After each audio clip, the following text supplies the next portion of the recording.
Amigos de UNO TV, hoy tenemos la presencia de un gran escritor, comentarista, columnista, Francisco Martín Moreno. Francisco Martín Moreno, buenos días, ¿cómo estás? Bien, y tú, mucho gusto. Me encanta estar con ustedes. Pues aquí para platicar un poquito de historia. Ahí tenemos poco tiempo, pero es un tema extenso, pero creo que podemos sacarle provecho a estos pocos minutos. Empecemos rápido con Miguel Hidalgo. ¿Quién es? ¿A qué se ha dedicado? Porque hay muchos mitos acerca de su persona y lo que dijo la noche del 15. ¿Nos puedes platicar un poquito sobre él? Claro, por supuesto. Lo primero que quiero es agradecerles la invitación a estar con ustedes. Lo segundo que quiero decir es repetir la frase de Santayana que decía: quien no conoce su historia está condenado a repetirla. Y nosotros lamentablemente la repetimos todos los días precisamente por ignorancia. Nos hemos equivocado en generaciones y generaciones y generaciones de mexicanos que no hemos sabido contar lo que realmente aconteció, ¿no?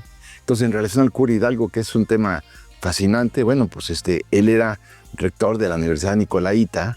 ¿Y por qué deja de ser rector? Pues porque encuentran que él tenía una mujer con la que ya había procreado 2 hijos, que era Manuela Ramos. Entonces, en las noches, cuando cerraba la academia, la escuela, pues él se iba a escondidas, disfrazado, a casa de Manuela, donde convivía con ella, y ya había tenido, como te decía, 2 hijas con ella. Y entonces era un hombre amante de la buena vida, cultivaba el vino, la vid, amaba sobre todo a las mujeres, amaba la filosofía, amaba las letras, era muy divertido, era un gran gozador, conocía las obras de Molière al centavo, pero sí, cuando finalmente, por una razón o por la otra, no tenemos mucho tiempo, ¿no?, le toca a él dar el grito de independencia. Efectivamente, él grita aquella noche del 16 de septiembre en la madrugada, él grita: viva Fernando VII, rey de España, mueran los malos gobiernos, viva la religión. Entonces tú dices, bueno, ¿cómo es posible que el padre de la independencia dijera viva Fernando VII, rey de España, si lo que estábamos haciendo, lo que pretendíamos hacer, era separarnos precisamente, lograr la independencia de México de España? No podía gritar viva Fernando VII. Y gritó eso. Hay historiadores que sostienen que si no lo hubiera dicho, se le hubiera venido el mundo encima. Pero de cualquier manera lo dijo. No lo volvió a decir, pero lo dijo. El hecho real es que hay una gran contradicción en la figura también del cura Hidalgo, que fue un personaje muy importante. Después lo vemos cuando, en el entorno de una pavorosa sequía en México, terrible, que también la vivimos en la Revolución, Sí. pues logró reunir junto con el estandarte de la Virgen de Guadalupe prácticamente 70,000 personas en una semana. ¿Tú sabes lo que es la logística para conducir a 70,000 personas desarmadas en esas condiciones? Pero lo logra, y por eso luego ya, claro, llega a la Alhóndiga de Granaditas y pide él a degüello. O sea, él pide, increíble pero cierto, a degüello. Y Allende le dice: no, güey, ¿cómo vamos a degollar a la gente? Sí, y no solo a degollar, por favor entren y saqueen, roben todo lo que puedan robar, decía el cura Hidalgo, porque él entendía que era la única manera que existía para pagarle a la tropa. ¿Cómo le iba a pagar a la tropa si no tenía, nada, absolutamente nada para pagarle a los soldados? Entonces, roben. Entonces, claro, roban, violan, ultrajan. Y Allende, que era un militar de prestigio, decía: es que esto no puede ser, ¿no? Pero entonces, de cualquier manera, siguen la campaña, se dividen las tareas entre Allende y el cura Hidalgo, y así llegan hasta el Cerro de las Cruces, o sea, aquí en las afueras de la Ciudad de México. Y entonces Allende dice: vamos a tomar la Ciudad de México. Hidalgo dice: no vamos a tomar la Ciudad de México. Pero la pueden haber tomado. Y ahí es donde continúan, ¿no? Empiezan las grandes dificultades entre Allende y él, porque Allende le habían acordado entre ellos dos que a él le tocaba la parte militar. Entonces, la parte militar es que tomemos la Ciudad de México hoy, Miguel. Y Miguel dice: no la tomamos. Entonces, el pleito es terrible. Entonces, se separan. Después hay una batalla donde Allende pierde. Allende le pide apoyo de la tropa a Hidalgo. Hidalgo no le manda la tropa porque estaba disgustado con él. Y entonces, claro, las tensiones fueron terribles, el distanciamiento fue pavoroso. Entonces los derrotan y tienen que irse a Guadalajara, se van a Guadalajara, ahí dice Hidalgo, quiero que me unjan a mí como Su Alteza Serenísima y generalísimo de todos los ejércitos de la América Libre. Pero ¿cómo puede pretender el cura Hidalgo que nomás después lo utiliza Santana, como te acordarás? Su Alteza Serenísima. Así que nada más lo había hecho, bueno, no sabía, desconocía de Hidalgo, pero muchos lo recuerdan por Santana. Y generalísimo de todas las Américas, digo. Y entonces, claro, viene la batalla de Puente de Calderón, donde Allende vuelve a decir, hay que hacerle de esta manera y de la otra. No puedo explicar ahorita en detalle la batalla, pero claro, pierden, Calleja les gana a todos. Y entonces ya en ese momento, Allende decide, en 3 ocasiones en que no pudo, envenenar al cura Hidalgo. No lo logró envenenar. No pudo envenenarlo porque él estaba dando al traste con el movimiento. Quería quitar del camino. Claro, pero entonces ya en ese momento, cuando salen precisamente de Guadalajara, después de la batalla de Puente de Calderón, Allende inmoviliza, le ata las manos a Hidalgo y así se van ya. Y no había manera de poderlo matar porque Hidalgo sabía que lo quería matar a Allende. Pero todas estas son historias maravillosas que tienen que conocerse, ¿verdad? No nada más que cura Hidalgo dijo, viva la independencia, viva Fernando VII. No, después fue un salvaje que dividió precisamente al ejército insurgente. Gracias a esa división y este enloquecimiento del cura Hidalgo de querer ser nombrado Su Alteza Serenísima, pues acabó con él, ¿no? Fue tremendo. O sea, él quería tener mucho poder. O sea, sí, todo el poder del mundo, y ignoró el acuerdo de que Allende llevara la parte militar y él llevara la parte política con el pueblo, porque lo que tenía el cura Hidalgo era un arrastre popular increíble. Tenía un diálogo brutal, ¿no? O sea, era carismático. Carismático. Y entonces, claro, van divididos y en el camino, porque deciden irse rumbo a Texas para lo que quedaba del ejército insurgente. Gracias a Hidalgo, porque Hidalgo tendría que haberle dicho a Allende, a ver, yo no soy militar, yo sí te ayudo a llamar a una cantidad de gente bárbara para que hagamos todo un movimiento popular importante. Pero lo niega, lo traiciona. Y entonces él toma el mando. Claro, ¿qué sabía Hidalgo de las estrategias militares cuando Allende se había hecho en una escuela militar? Entonces, claro, y después en el camino a Texas, ya para los que quedaban, pues los traiciona Elizondo diciéndoles que fueran a un lugar en la Acatita del Baján. Entonces, vénganse por acá, claro, una traición, y los atrapan a todos en una balacera que hay tremenda, asesinan, matan al hijo de Allende. Allende no puede con todo eso porque se siente culpable y claro, los atrapan, los arrestan y los fusilan.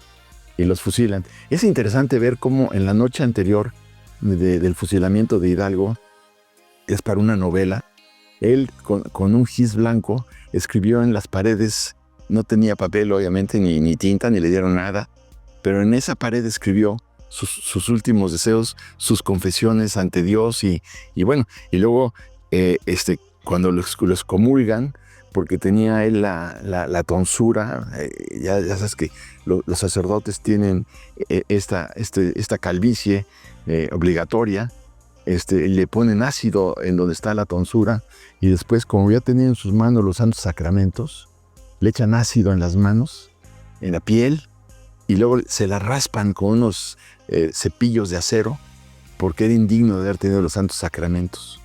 Y así en esas condiciones fusilan al cura Hidalgo y fusilan a Allende y fusilan a la gran mayoría. ¿Y sabemos que escribió Hidalgo? No, ¿Sabe? eso es por una novela. Me encantaría, no se sabe qué es lo que escribió. Hubiera sido interesantísimo conocer lo que apuntó. Pero aquí junto con todo esto también valdría la pena hacer un paréntesis y contarte cómo el cura Hidalgo acercó a la corregidora, a Josefa Ortiz de Domínguez, con Allende, y se enloquecieron los dos.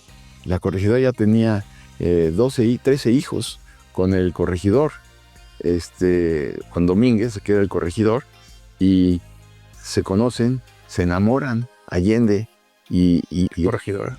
Y la corregidora, y tuvieron una hija, María de la Concepción, Conchita, que no llegó a conocer la Allende porque lo fusilaron. Pero quien los presentó fue el cura Hidalgo. Sí.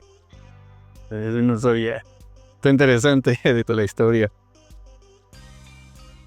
Pero bueno, ya casi se nos acaba el tiempo.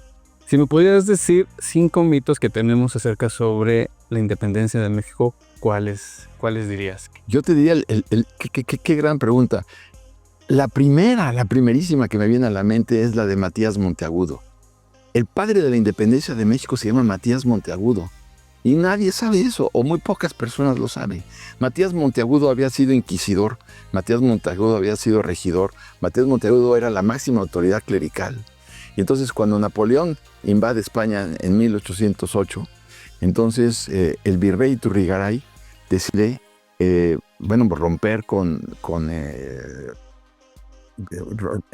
romper evidentemente con los franceses. Y claro, tenía cierta razón, pero la confusión viene cuando él dice, vamos a separarnos por completo ya de España. Y entonces, cuando se publica finalmente la Constitución de Cádiz, esta Constitución era completamente anticlerical. Entonces, le quitaba privilegios a la Iglesia, le quitaba muchas veces los ingresos por limosnas, muchos derechos de confesión, libertad de expresión, todos estos presupuestos que tienen en la Constitución de Cádiz, pues no estaba de acuerdo Matías Monteagudo. Perdón, ni en perder el patrimonio, ni en que se limitaran las posibilidades de expansión de la Iglesia. Entonces derrocan al virrey, después ponen a otro virrey, y cuando finalmente viene ya en 1821, 1820, digamos, la independencia de México, en ese momento es cuando Matías Monteagudo nombra a Iturbide para que se ocupe de consolidar ya la independencia, siempre y cuando se dejaran a salvo los intereses del clero. Por eso Iturbide siempre decía, la independencia de México se justifica porque fue la defensa de los intereses económicos y religiosos del clero católico. Entonces, lo que hace Iturbide es precisamente lograr la independencia siempre y cuando no se aplicara la Constitución de Cádiz y siempre y cuando la Iglesia se quedara con todos sus derechos y con todos sus privilegios. Iturbide fue el brazo ejecutor del clero católico para todos estos efectos.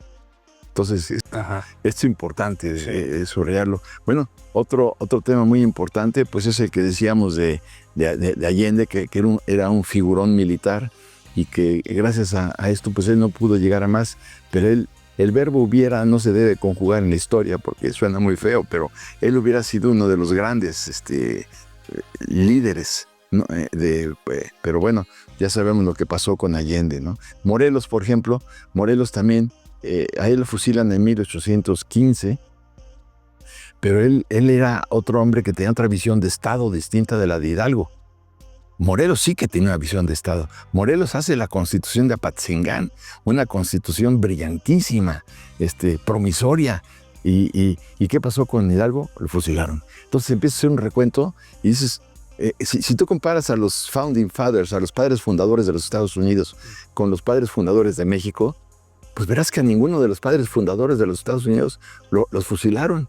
Aquí fusilaron a Hidalgo, fusilaron a Allende, fusilaron ahora te lo voy a decir, al propio Morelos, asesinaron a Guerrero, por decirlo así muy rápido, pero la historia de México está llena de sangre y de traiciones, ¿no? A Guerrero, que finalmente llegan al famoso abrazo de Acantempan entre Guerrero e Iturbide.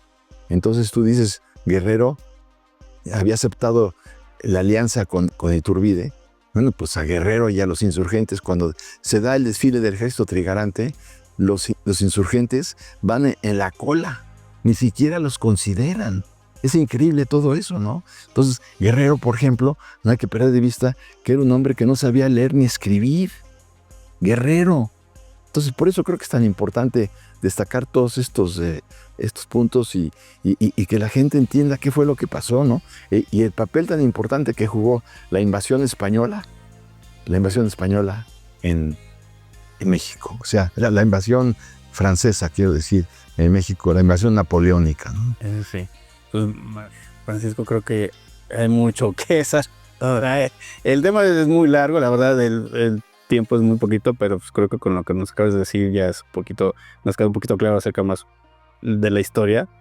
Y espero que para futuras ocasiones tengamos más tiempo para poder platicar más de la historia, pero por el momento ya quedamos satisfechos. Nada me dará más gusto que estar con ustedes porque es importante divulgar lo que aconteció, ¿no? Aunque sabemos que hay puntos de vista distintos, pero yo creo que hablar de la historia es precisamente encontrarnos a los mexicanos por dentro y saber qué vinimos a hacer a este mundo.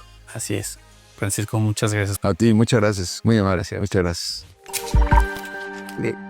Dos, portavoz.